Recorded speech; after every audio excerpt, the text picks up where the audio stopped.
여의도 맨션 구독자 여러분 안녕하십니까, 박정호입니다. 또 오늘도 재미있는 책 하나 읽어서 대신 읽어 드리려고 이렇게 화면 앞에 섰습니다. 제목은 솔직히 제가 좋아하는 스타일은 아니었어요. 저는 책을 한번 마주칠 때 여러분도 힌트로 알아두시면 좋습니다. 책이 요즘 너무 시의성 있는 주제로 단어들이 조합된 책들은 제 경험상 별로 좋지가 않더라고요. 그런데 이 책도 제목이 투자, 부자, 연금, AI, 반도체, 로봇 이런 단어들이 다 있어서 그냥 그냥 일반적인 책인가 보네 라고 넘어가려고 했는데 저에게는 굉장한 크레딧을 보이고 있는 저자분 사진이 턱 밑에 있었습니다. 바로 권효재 대표님입니다. 이분은 제가 진행하고 있는 라디오에 게스트로 처음 모시게 되면서 얼굴을 마주했던 적이 있는데요. 제가 가장 놀라웠던 건 가장 프론티어한 그 어느 분야보다도 전문성이 요구되는 분야를 정말 중학생도 이해할 수 있는 수준으로 쉽고 간결하고 명쾌하게 설명해주는 정말 보기 드문 전문가다, 이런 생각을 확 갖게 됐습니다. 그 뒤에 저희 라디오에서도 자주 모시게 됐고요. 제가 다른 방송 프로를 하거나 할 때도 이분 진짜 찐이다 하면서 많이 모시게 됐던 분인데 바로 그분이 저자시더라고요.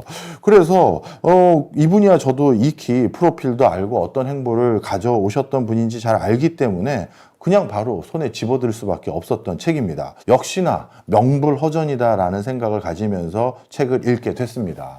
지금 모두 AI 때문에 이 어마어마한 전력 소비량 어떻게 감내할 것인지에 대한 고민이 많은 상황이고요. 단순히 전력은 그냥 전기 때부터 생각할 것이 아니라 그 전기를 생산하는 데 필요한 원재료, 이거를 어디서부터 조달해 와야 되는지가 다 맞물려 있는 생태계입니다. 그런데 이런 것들을 모두 다 같이 아울러서 설명해 줄 수 있는 보기 드문 전문가가 이 권 대표님이신데요. 역시나 처음부터 압도적인 내용들로 설명을 해주고 계셨습니다. 좋은 투자를 할 때의 본질이 뭔지에 대해서 딱 두 가지를 짚어주셨는데, 첫 번째는 높은 잠재력입니다. 내가 이걸 투자해서 만약에 시장성을 계산한다면 도대체 어디까지 생각할 수 있느냐를 이 책에 대해서 투자할 때 먼저 생각해야 된다고 딱 앞에 박으셨어요. 사실 마찬가지입니다. 책의 저자의 목소리가 아닌 제 방식대로 설명을 드리면 이런 건데요. 예를 들어서 제 사촌 동생이 운동신경이 너무 발달한 친구입니다. 근데 저한테 찾아와서 삼촌, 저 그냥 이제 운동해보려고요 라고 물어본다고 하겠습니다. 그러면 어떤 운동하려고 했는데 저는 제 운동신경이 발달한 걸 사용해서 씨름 선수가 돼볼까요? 합니다. 한 거와 축구 선수가 돼볼까 합니다. 했었을 때 만약에 제 조카가 그 분야에 탑을 찍었을 때 벌어들일 수 있는 수익은 얼마나 차이가 클까요? 대한민국에서 천하장사를 10번 이상 거머쥐었다 하더라도 축구 선수로 프리메라 리가에서 한 분야의 후보 선수로 뛴 것보다 연봉이 적을 수도 있을 겁니다. 그렇죠. 바로 우리가 투자를 했었을 때, 이 사업을 일궜을 때 그 잠재력이 어느 정도냐라는 것은 당연히 투자할 때 그 캐파를 가름하고 투자하는 게 무엇보다 중요합니다. 그 다음에 두 번째입니다. 아무리 잠재력이 큰다 하더라도 그 효과가 유지되는 게 중요합니다.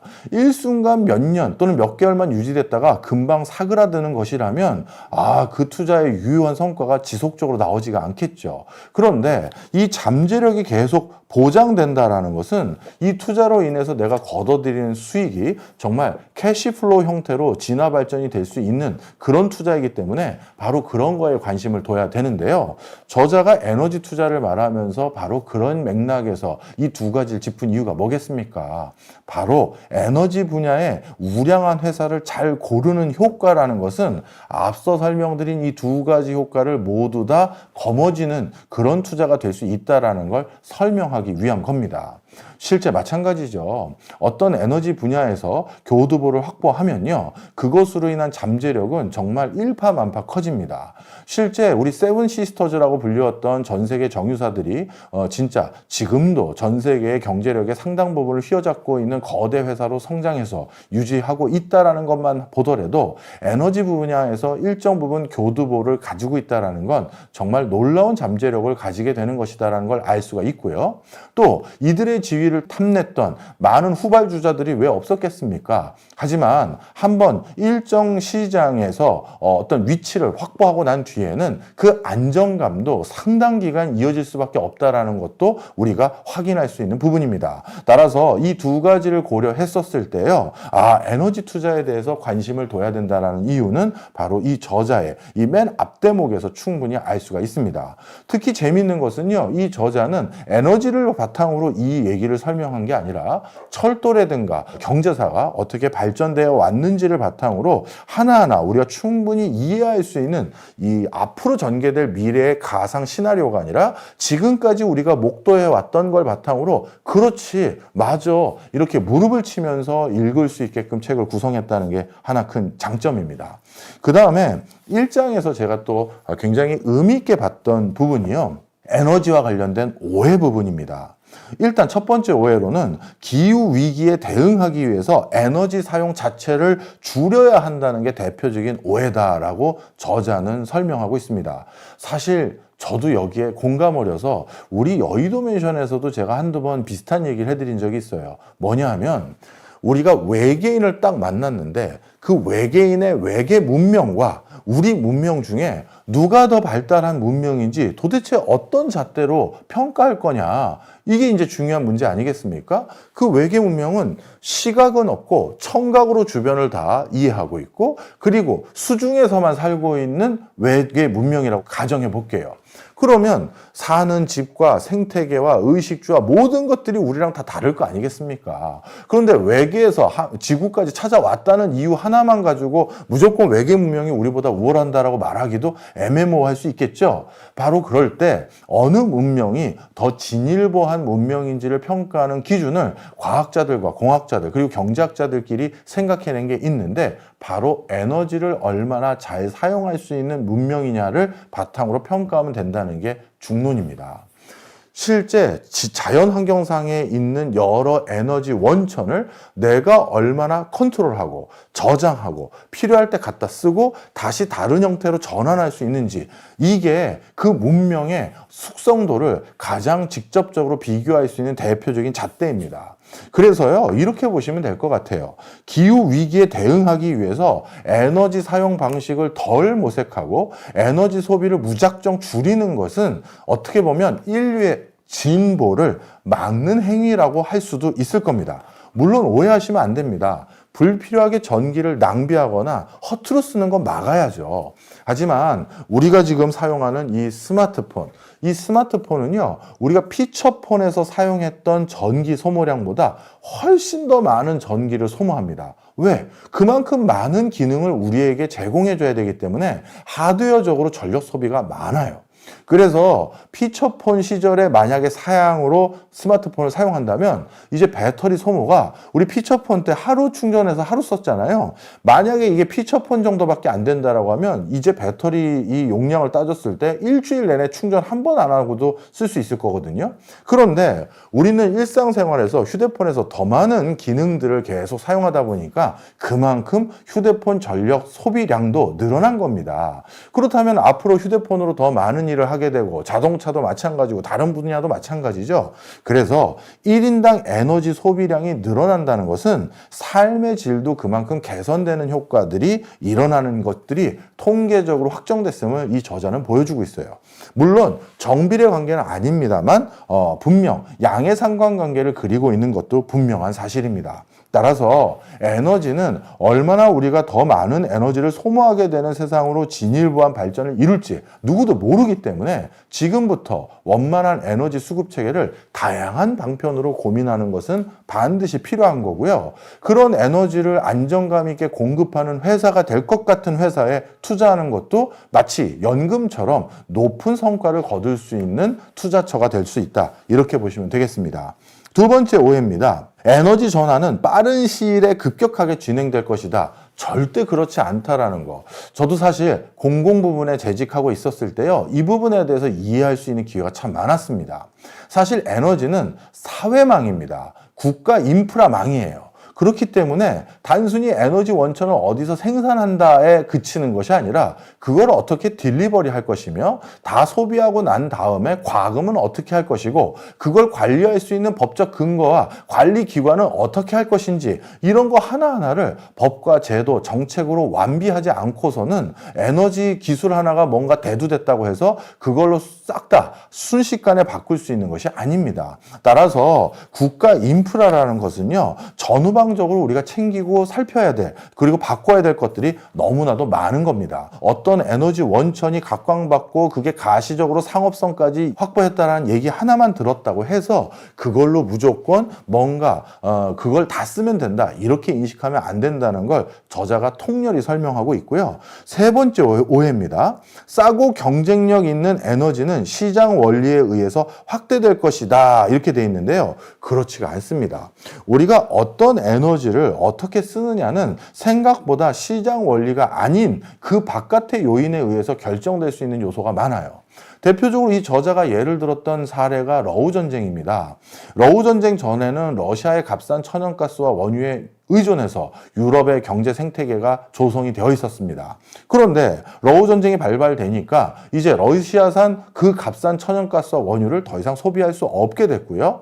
유럽의 많은 국가들은 엄청난 보조금을 지급하면서 전기료를 안정화시키기 위한 노력을, 각고의 노력을 계속하고 있는 상황입니다. 자, 그러면 이런 것들은 뭘로 설명합니까? 시장 원리가 아니잖아요. 그리고 중국 역시도요, 이 에너지가 처음부터 싸고 경쟁력이 있었던 것이 신재생 에너지였기 때문에 신재생 에너지 비중을 급격히 늘려왔던 것이 아니라는 사실을 주목해야 된다고 저자는 설명하고 있습니다.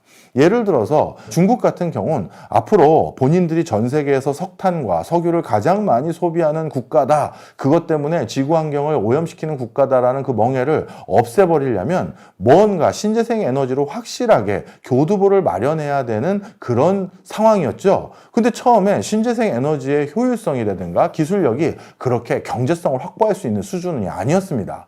하지만 국가 차원에서 지속적인 투자를 감행했고 그것들이 성과로 이어지면서 지금은 신재생 에너지 파트에서 상당 부분 국가 우위를 점하고 있고요. 국가의 기술 우위를 점하고 있고, 심지어 화석 연료를 사용한 것에 비해서 어떤 면에서는 신재생 에너지를 사용하는 게 더 많은 일자리를 창출하고 또 낙후된 지역을 보전하는 그런 기능이 있을 뿐만 아니라 오히려 그 신재생 에너지 자체의 기술 우위가 더 높아지는 부분까지 획득한 것이 바로 중국의 상황이다라는 것을 설명해 주고 있습니다.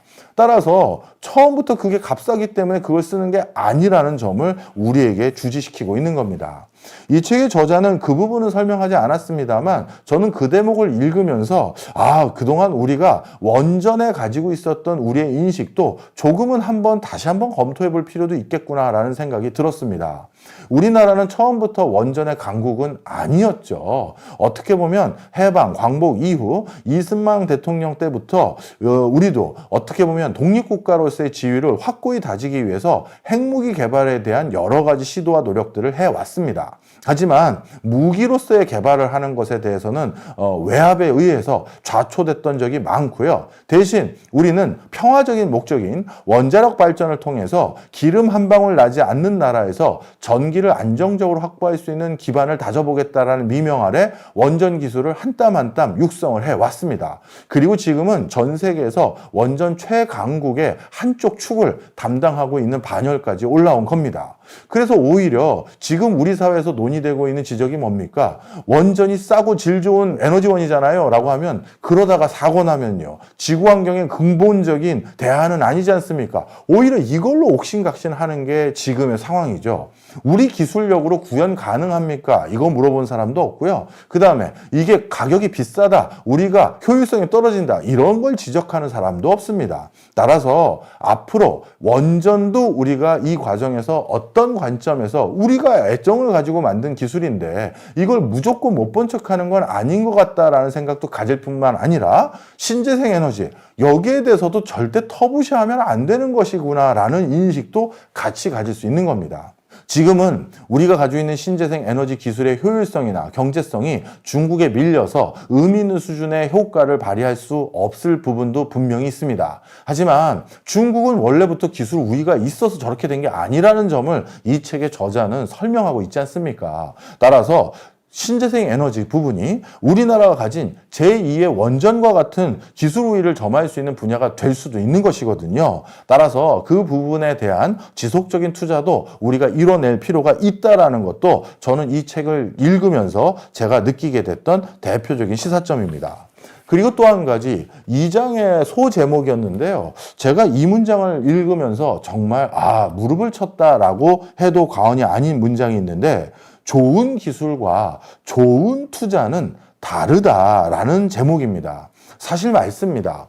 우리가 가끔 투자하시는 분들과 대화를 나누다 보면요, 신문 지면상에서 아니면 뉴스상에서 어떤 기업이 어떤 좋은 기술을 만들어냈다라는 소식을 듣고 제가 투자했습니다라는 소식을 저도 종종 들을 때가 있습니다. 그런데요, 좋은 기술을 가지고 있는 회사들이 그걸 좋은 상품화해서 큰 돈을 버는 좋은 회사로 바뀐 경우가 매번 그렇다고 절대 얘기할 수가 없습니다. 그 기술이 효과성을 발휘하기 위해서는 경제적인 타이밍도 맞아야 되고요. 국가라든가 시대적인 어떤 분위기도 부합성이 있어야 되는 경우가 많습니다. 따라서 좋은 기술을 가지고 있는 회사에만 투자하면 그게 좋은 투자로 이어진다라고 막연하게 생각하면 절대 안 되는 겁니다. 바로 저자는요, 이 에너지 전환 부분에서도 똑같은 사례들을 하나씩 언급하면서 좋은 기술을 가지고 있다라고 해서 무조건 투자하는 게 좋은 성과로 이어지지 않았다는 것도 반드시 우리가 주목해야 될 부분이라는 걸 설명해 주고 있습니다.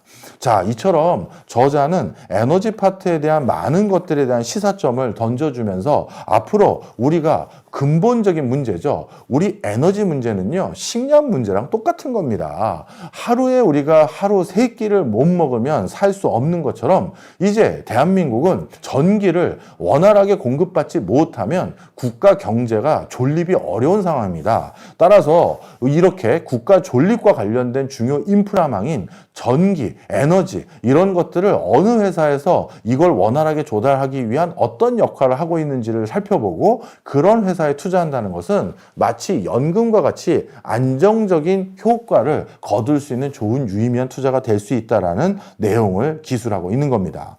2장에서는요, 전기화로 다시 짜는 에너지 시스템이라고 설명이 되어 있습니다. 즉 무슨 소리다? 화석연료 시스템에서 이제 전기화로 변화가는 그런 흐름 속에서 앞으로 전기가 진짜 대세가 될 수밖에 없는 여러 가지 이유들과 에너지는 본질적으로 어떤 접근을 해야 되는지, 에너지는 본질이 크고 무겁다라는 내용들, 그리고 심지어 다수가 얽힌 거대한 네트워크 속에서 어떤 한 회사만 보고 투자할 것이 아니라 특히 에너지 파트는 이 회사가 큰 밸류체인, 큰 네트워크 속에서 어느 역할과 어떤 업무를 담당하게 될 것인지 이걸 보면서 접근하는 게 중요하다라는 그런 내용들을 하나씩 집필해 주고 있습니다.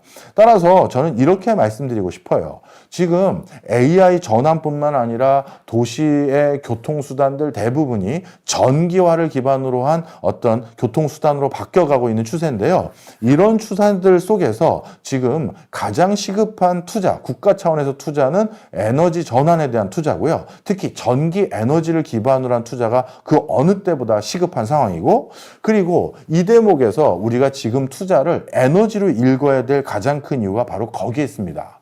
우리가 가끔 국가 경제가 어떤 상황인지 진단할 때 어떤 기업의 상황이 어떻고 실업률이 어떻고 고용률이 어떻고 이런 민간 섹터들을 많이 바라보게 되는 게 일반적입니다. 그런데 가장 큰 경제 주체가 누군지 아시죠? 정부입니다. 모든 나라에 있어서 단일 경제 주체로 가장 큰 돈을 굴리고 가장 큰 자산을 가지고 있고 심지어 가장 큰 씀씀이를 발휘할 수 있는 주체는 모든 나라가 다 국가입니다. 그러면 국가가 뭉칫돈을 써야 될 때 그 중에 하나가 뭐다? 바로 국가의 펀더멘탈을 좌지우지하는 요소를 바꿀 때 그때 뭉칫돈을 써야 되는데요. 바로 지금이 그 시점입니다. 이제 우리 인류는 우리 인류 숫자 못지않은 숫자의 로봇과 함께 더불어 도시에서 살아야 될 시점이고요. 그리고 내가 하는 업무의 상당 부분을 이제 AI 없이는 가동할 수 없는 수준의 AI 서포트가 일어나야 됩니다. 그 과정에서 도시와 그리고 나 개인에서 일어나는 많은 변화들을 전부 데이터화해서 다시 AI와 이 도시 자체가 학습해야 되는 시스템으로 바뀌어야 되는데, 이러한 것들에 대한 시스템 전환은 모두 전기를 기반으로 한 전력원에서 일어날 수 있는 것이지, 예전처럼 화석연료를 기반으로 해서 뭔가 가동됐을 때는 안정감 있는 시스템을 구축할 수가 없습니다.